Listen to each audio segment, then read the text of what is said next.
sex roles.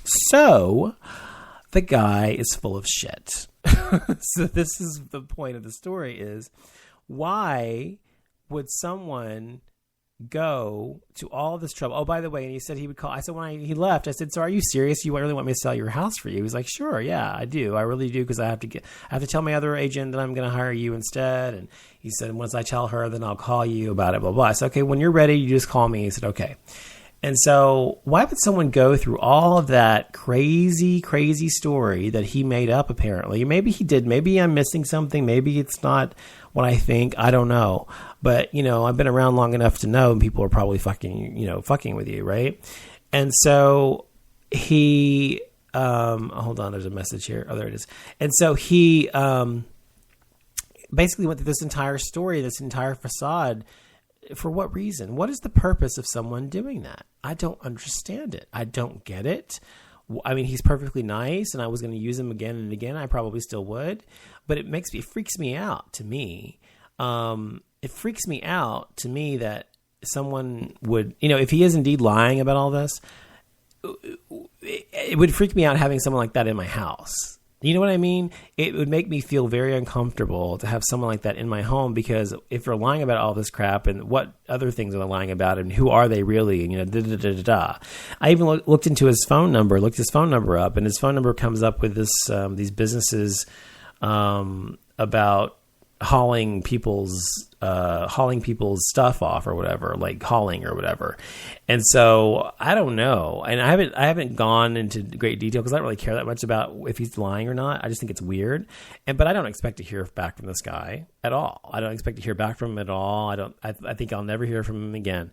And I don't think he's ever going to ever admit that he lied. But I just thought it was a very bizarre story and a very bizarre thing for someone to do, to come out and actually go through all that to convince me that they were a millionaire. And he said he was going to buy a yacht and live on it when he sold this house, because his wife took all his money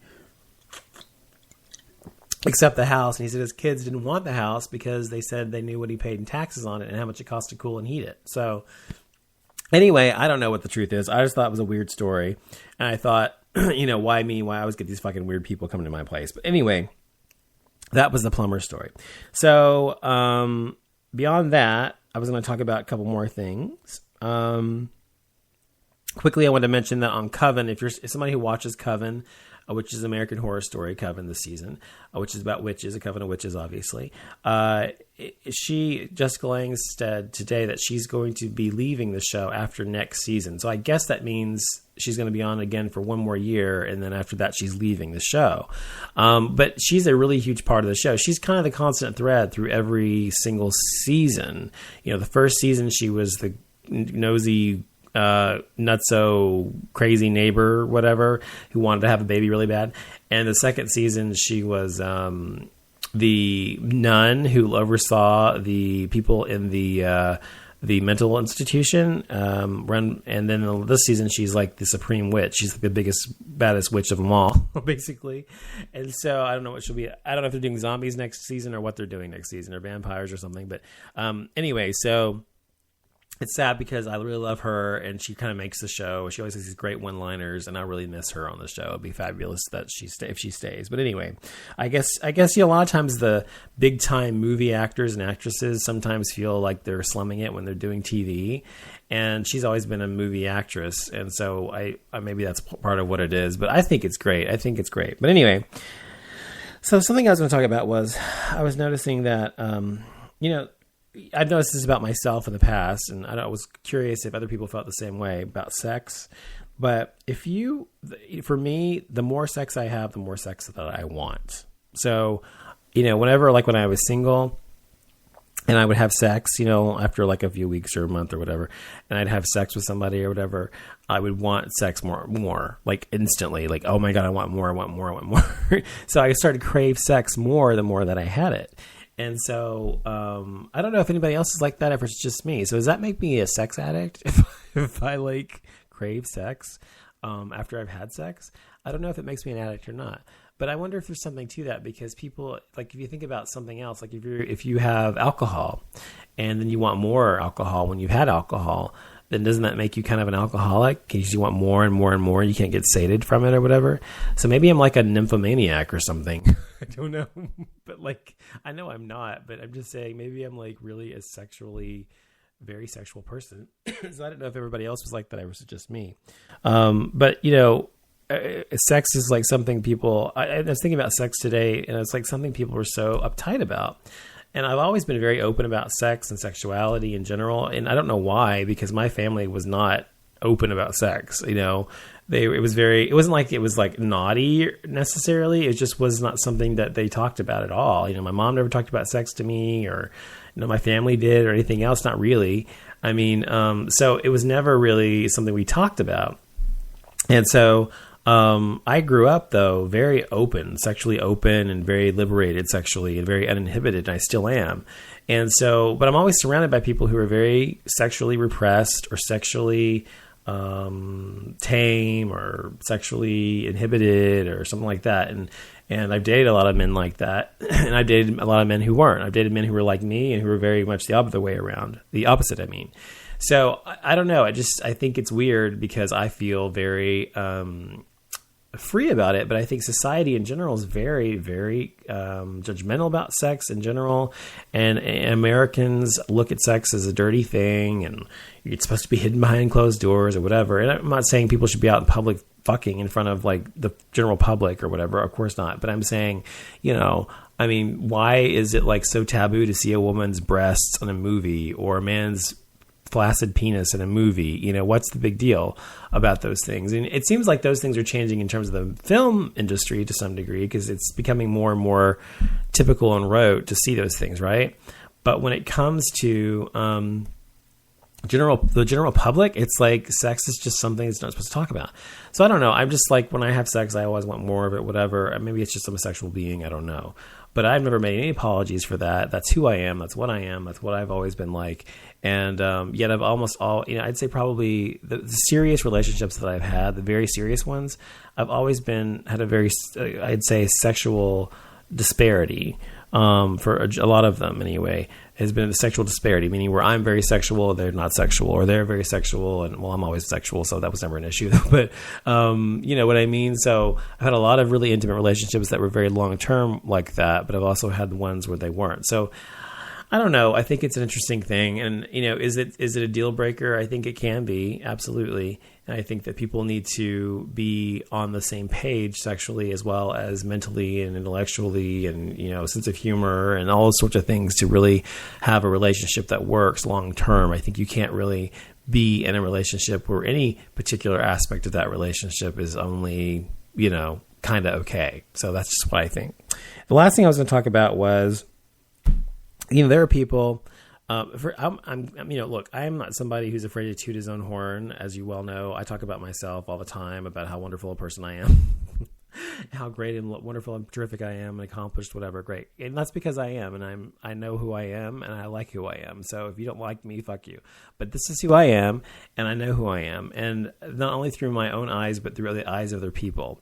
And so when people, have attacked me in the past through my life or whatever, it always cracks me up and always takes me aback when people who are far less accomplished than I am, or far less intelligent than I am, or whatever the case may be, attack me and act like I'm somehow not better than they are. And I know how that sounds, but what I'm trying to say is this: they'll like to attack me and say, well, fuck you, blah, blah, whatever, and act like, there's something wrong with me because I'm gay or because I'm biracial or whatever. And I'm like, well, what have you done with your life, And usually when I ask them that question, oftentimes it's nothing. They're either somebody who's never ever done anything real, whether it's professionally or personally. And I think in life, you have to take chances. The only way, I've always said and thought, the only way you get the good stuff in life is to take chances. You can't play your entire life safe and expect to end up some incredibly wonderful place in your life or having accomplished so many wonderful things. You'll end up in a safe place. You'll end up safe and content to some degree. But will you really end up happy? I don't know. I don't think so. And so this is just my way of looking at things, and people obviously have different takes on life and how they live their lives, and that's perfectly fine to have a different take on it. But when you do something in your life, and for example, if you want to do something in your life, or professionally, personally, whatever, and you don't do it, you're really hurting only yourself. And so I have always done everything that I've wanted to do except one thing. And I still regret that one thing. I've talked about this before on my show, and that's going to New York or to LA or whatever when I was younger, and pursuing some creative endeavors I wanted to pursue at the time when I was a teenager. But beyond that, I've done every single thing I've ever wanted to do. If I wanted to do something, wanted to accomplish something, I go after it. I try to accomplish it. If I fail, so what? I fucking fail. If I succeed, wonderful. But half the time, you're going to succeed to some degree. And so I always say it's better not to say what if. It's better to say I tried. And so I always try. And so that's the only reason that I consider myself to have been accomplished. Not because of the things I have or what I do, but because I have tried. I try. I continue to try, even when I don't want to try anymore. I fucking try and try and try and try. It's like something built into me, like a fucking Energizer bunny.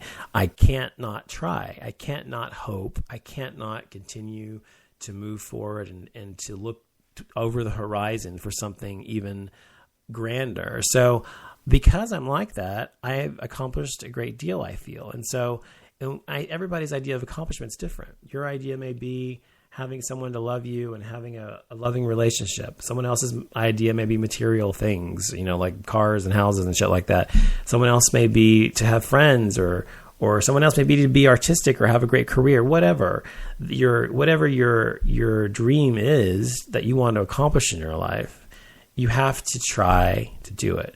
And I have to say one more thing, and I know somebody in particular is listening right now, and I don't want you to think this is just about you, by the way. This is about people in general. You have to, in my opinion, you have to really live your life for yourself. You can't live it for anybody else. And I find it to be a mistake to live your life in concert with someone else's wishes and not your own. Because your life is in your hands. And of course, it is your choice, whomever you are, whatever choices you make, it is your choice to make. It is your choice to live one way or the other. But you can't go back on your life thinking, what if, like I had to do, because I didn't take the chances I did one time in my life when I had the opportunity when I was young. You can't look back on your life and say, what if, and blame anybody else but yourself. So I just fear for myself or for my family, my friends, whomever. And I have plenty of friends, not just you. I know you're listening, not just you. But I mean, I have plenty of friends who have done the same thing in their lives, and they have really put other people ahead of themselves.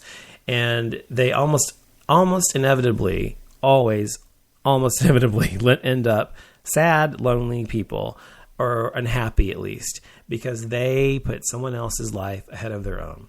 They made someone else's life a priority instead of their own life. It is not ever the right choice, in my opinion. This is my show, so I'm giving my opinion.